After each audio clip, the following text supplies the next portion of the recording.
Welcome to Understand the Math. In this problem, we're given that we have a transformation t from R2 to R2, and it is a linear transformation, and we are given t of 2, 2 and t of 3, 5, and we're asked to find the transformation of 1 minus 1. This is a difficult problem because it has a couple of steps that we have to do. Let me go over our steps first, and then we'll go ahead and solve the problem. The first step that we have to do is we have to write the vector that we're given, go ahead and do that in green, 1 minus 1, as a linear combination of the two vectors that we have a transformation for. Once we do that, our second step is to just compute the transformation that we're asked to find. So let's go ahead and let's start with our first step. We're going to take our vector 1 minus 1. That's the vector that we want to find the transformation of. And we're going to write it as a linear combination of the two vectors that we know the transformation of.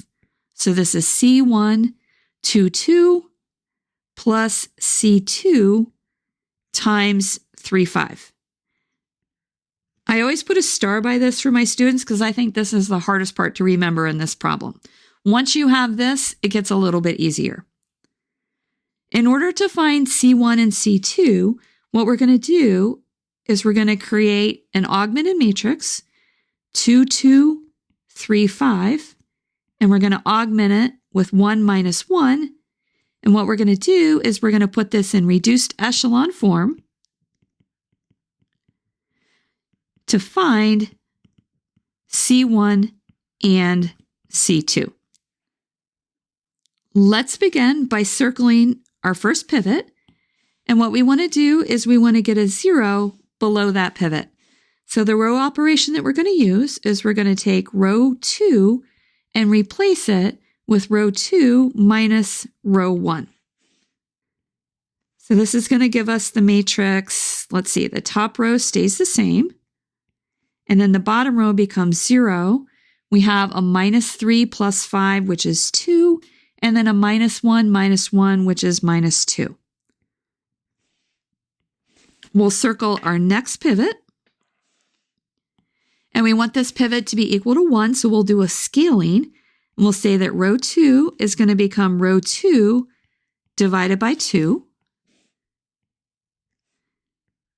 And our new matrix is 2, 3, 1. And then our bottom row changes and it becomes a 0, 1, minus 1. So we have the forward phase of our algorithm done. Now let's circle our pivot. And let's get this number to be a 0. So to do that, we're going to take row 1 and replace it with row 1 minus 3 times row 2. Our bottom row is going to stay the same. And then our top row is going to be a 2. This is going to become a 0. And then we have a minus 1 times a minus 3, which gives us a 3. We add it to that 1, and we get a 4. Hang with me. We're almost done with our reduction. Let's circle this last pivot, and that needs to become a 1. So we're going to take row 1, and we're going to replace it with row 1 divided by 2. So our top row becomes a 1, 0, 2, and our bottom row is 0, 1, minus 1.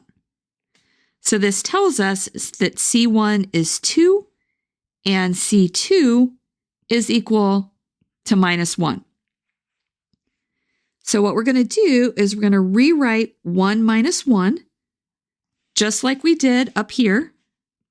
But now we're going to plug in what C1 and C2 are. So C1 is a 2, so this is 2 times 2, 2, minus 1 times 3, 5.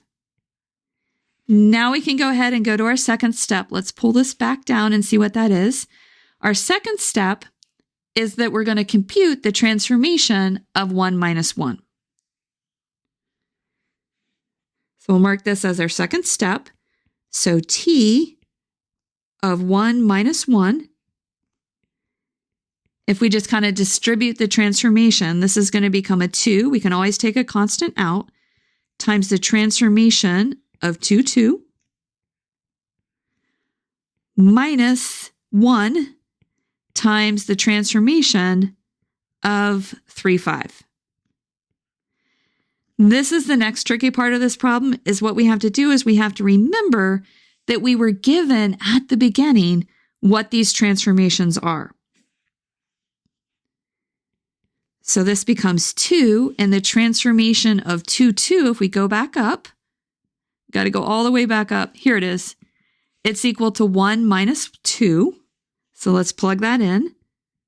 1 minus 2. And then we subtract off the transformation of 3, 5. Let's go all the way back up. Where is that? That's right here, and it goes over here. So that's 2 minus 3. We'll plug that in. And then we just have to add these up. Now let's go ahead and write down what this is. Our first component, we have a 2 minus 2. And then in our second component, we have a minus 4 plus 3, which gives us an answer of 0 minus 1. So our transformation of 1 minus 1 is the vector 0 minus 1.